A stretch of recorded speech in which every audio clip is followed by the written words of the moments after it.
Good morning everyone. সকালে ঘুম থেকে উঠে রেডি হয়ে গেছি, রান্নাবান্না কমপ্লিট হয়ে গেছে, কিন্তু স্নানটা করিনি। যেহেতু কিছুক্ষণের জন্য যাচ্ছি আমরা, ওই জন্য এসে স্নানটা করব।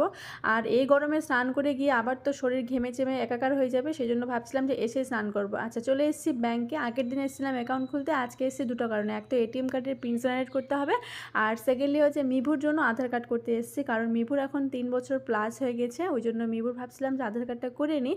আর কিছুদিন পর আমরা একটু বাইরে যাব ঘুরতে, তো সেই জন্য ভাবলাম যে আরও আধার কার্ডটা করে নিই। আর এখানে দেখো সাডেনলি একটা কাকু এসে আমাদের একুয়াটিক বেঙ্গলের যে পাস হয় সেটা আমাদের দিতে এসেছিলো, কিন্তু আমরা সেটাকে নিইনি। তারপর দেখো আমাদের ব্যাংকের কাজ কমপ্লিট হয়ে গেছে, চলে এসেছি এটিএমে। এখানে পিনটা এবার জেনারেট করতে হবে। তো এই যে সাকসেসফুল হয়ে গেছে। এদিকে আমরা 100 টাকা চেক করে দেখলাম হচ্ছে কিনা, তো ফাইনালি সাকসেসফুল হয়ে গেছে। তারপর চলে এসেছি 320 মোড়ে। এখানে মিবু ডাবের জল খাবে বলে বায়না করছিল, ওর সাথে সাথে একটু আমাদেরও খাওয়া হয়ে গেলো। তারপর বাড়ির জন্য কিছু ফল নিয়ে এসেছিলাম। আর এই গরমের সব থেকে বেস্ট পার্ট হচ্ছে আম আর লিচু পাওয়া যায়, এই দুটোই আমার ভীষণ পছন্দের। তো চলো আজ এটুকু, দেখা হচ্ছে নেক্সট।